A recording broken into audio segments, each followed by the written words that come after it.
Hello, everybody, and welcome to this week's episode of Powerful Stuff, your one-stop shop for inner and outer connection.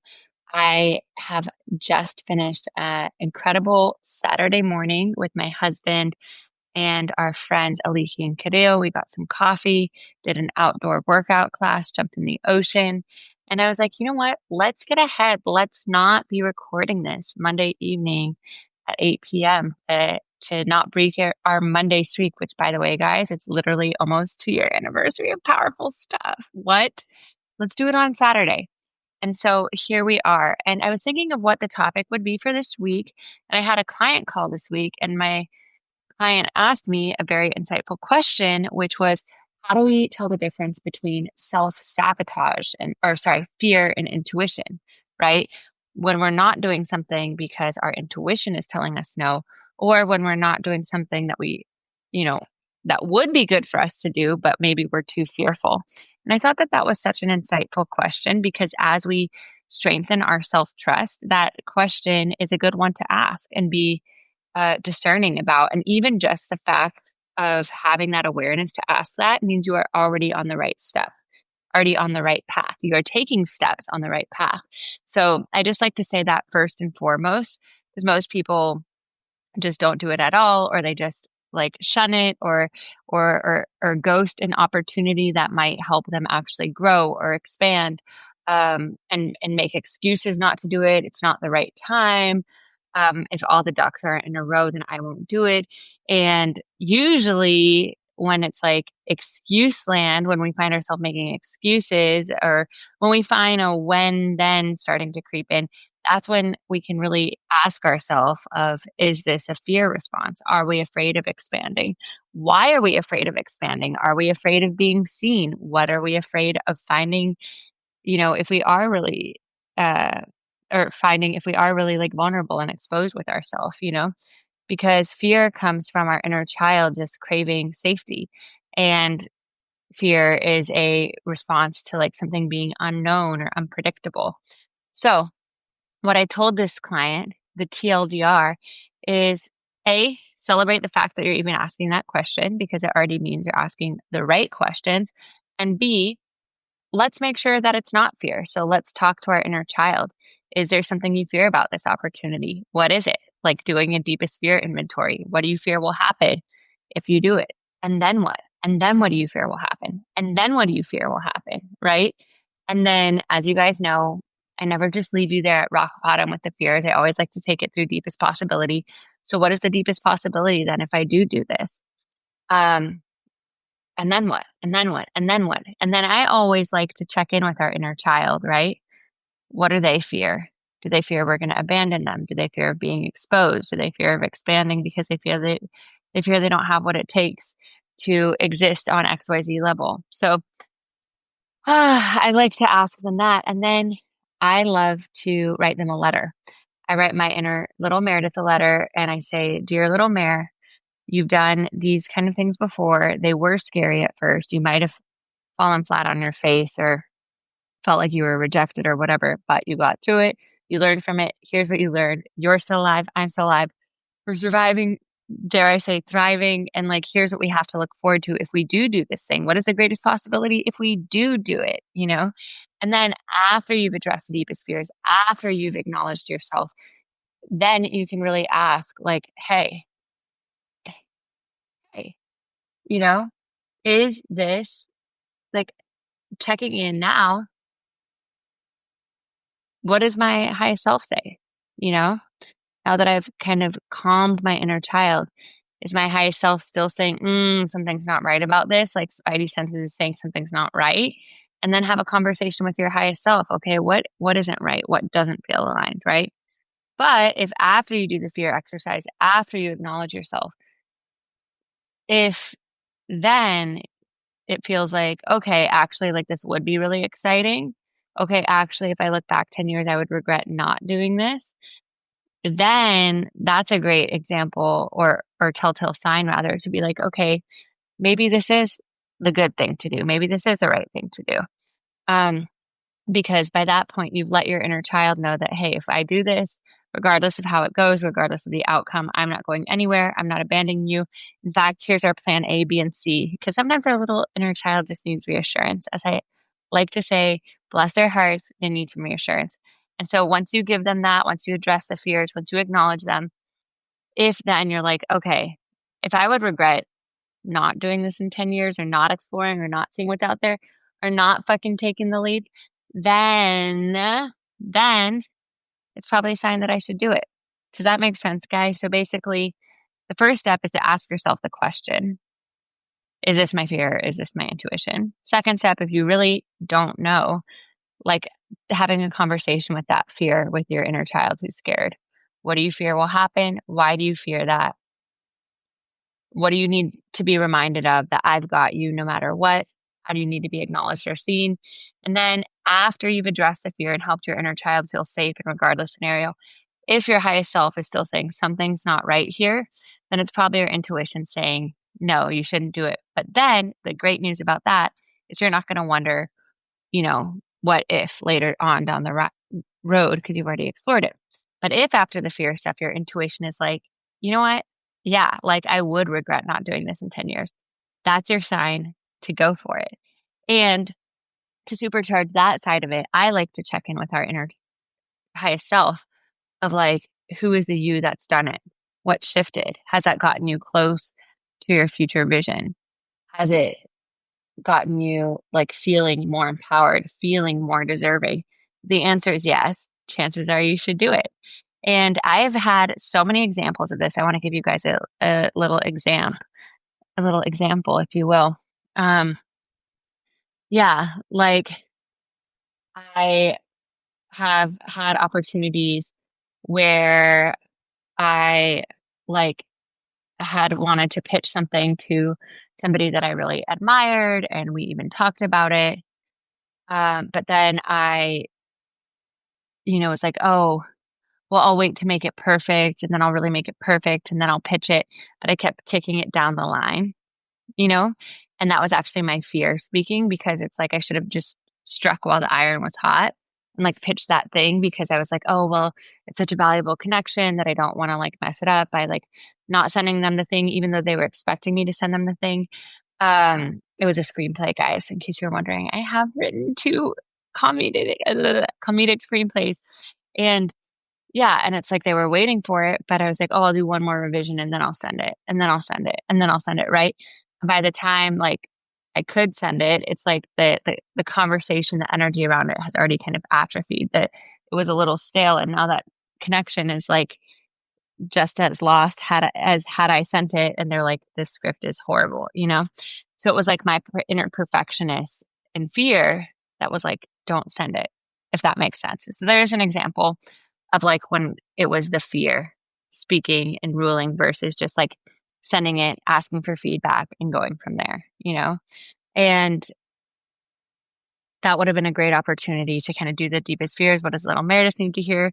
And then like, let's just send it and see what they say. At the very worst, they like won't respond or they'll hate it. At the very best, they'll love it. And, next steps will come from there. So that's an example of when I should have just sent it and trusted the intuition to even, the thing that was handed to me on the silver platter of like connecting with them and then being like, yeah, send it over versus the fear of like, oh, I'm going to wait till it's perfect, right? The when then that was creeping up. And then another example of fear versus intuition, where my intuition was right was an example that I gave a few weeks ago in the Rejection or Redirection podcast episode of this retreat that I kind of had a weird feeling at the beginning when they kept saying they would pay me, but then they kept pushing it down the line, but kept asking me to like send the retreat out to my network, advertising things to my network for the retreat. And that was an example where I didn't listen to my intuition and it like something like spidey sense was off and like there weren't any, huge fears or stakes getting in the way, but it was more like, oh, I wanted to believe that it would work out because I did want to be leading more retreats. And so I overlooked like a few red flags.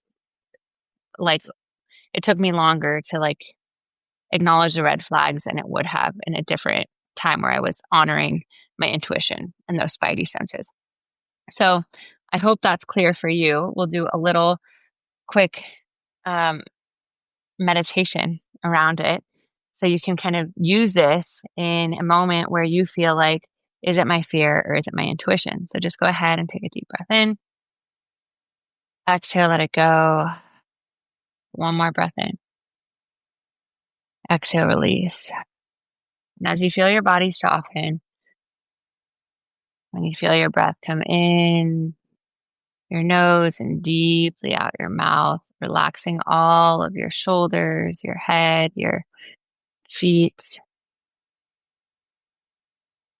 your body, just coming into your mind's eye of this situation. Is it your fear? Is it your intuition? And just breathing into the texture of the feeling around the situation. Is it tense? Does it feel contractive or expansive? And as you breathe into it, starting to get a clear picture of your inner child.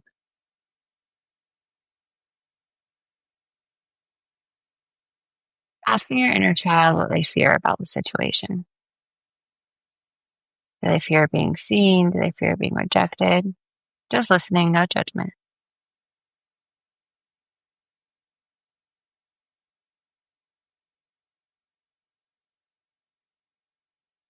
And then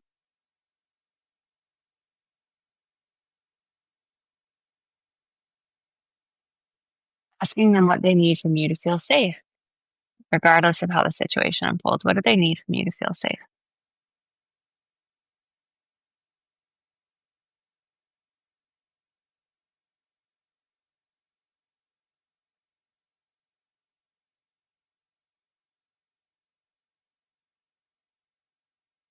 Letting them know you can do that. You love them no matter what. You're not going anywhere. And then giving them a hug. And as you give them a hug, feeling them relax and morph into your highest all knowing self, who's always been there, who always will be. Noticing their grace, their wisdom, the twinkle in their eye.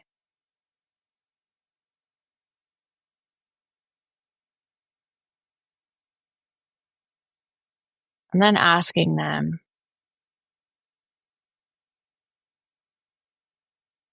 will I regret more not doing this or doing this? 10 years down the line, what will I regret more, doing it or not doing it? Trusting what your high self says.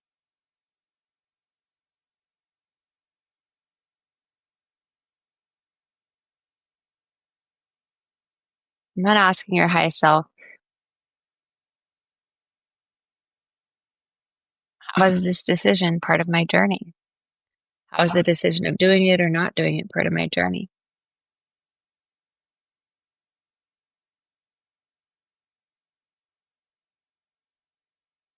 Trusting whatever they say.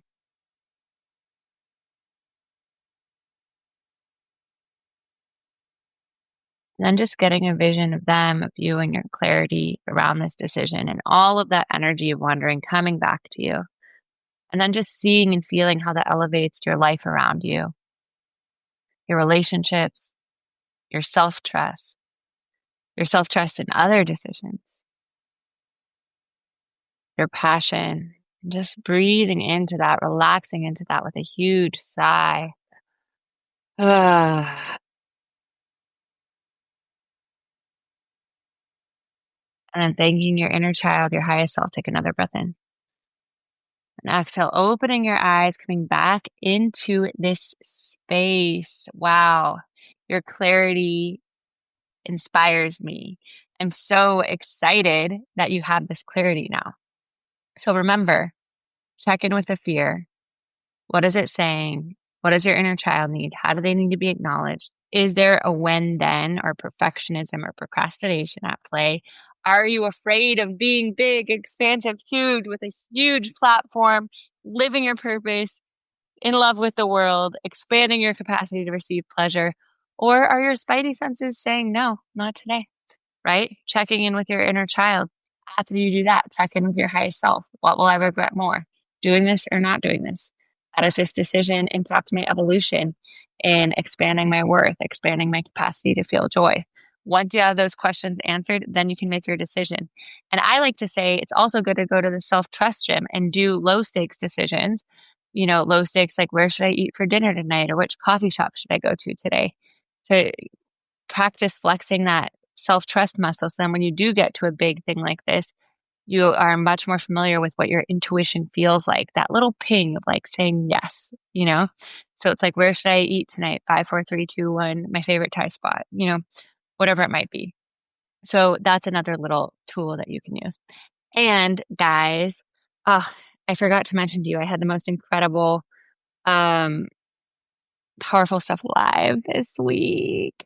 Our comedy music connection signature event we talked about, which I guess I should have also, or get to do maybe next week. I'll do a powerful stuff episode on it. It was about decompression and the pregnant pause and the importance of the pregnant pause. And I had my Venice girlie Aliki on with me. Aliki and her comedic partner Clayton did the healers. We did an activation on the audience. I did a little pregnancy stand up. It was really powerful. But yeah, maybe I'll try to get some snippets from the actual show to put into the episode next week in case you missed it. But yeah, also powerful to take your own pregnant pauses, slow down, check in with your intuition so you can integrate and connect to your internal wisdom. And my last little plug for the upgrade, the last of its ever kind in this way, this intimate, deep, juicy, mystical container. I just got an incredible text from a past client today who did the upgrade twice and is saying everything's looking brighter, more expansive, more playful on the other side. So if you are getting the calling for the upgrade and you are also wondering, is it fear or is my intuition? Should I do it? I would say that this is going to be such an expansive container. It's going to be so full of play and joy. And if you are ready to expand, even if it might feel scary, this is going to be the best environment to do it in, with the support of sisterhood, where also healing gets to be fun. How great is that? And I would love to see you in there. So message me, and I hopefully will be joining you on your upgrade journey. And I will see you next week for more powerful stuff.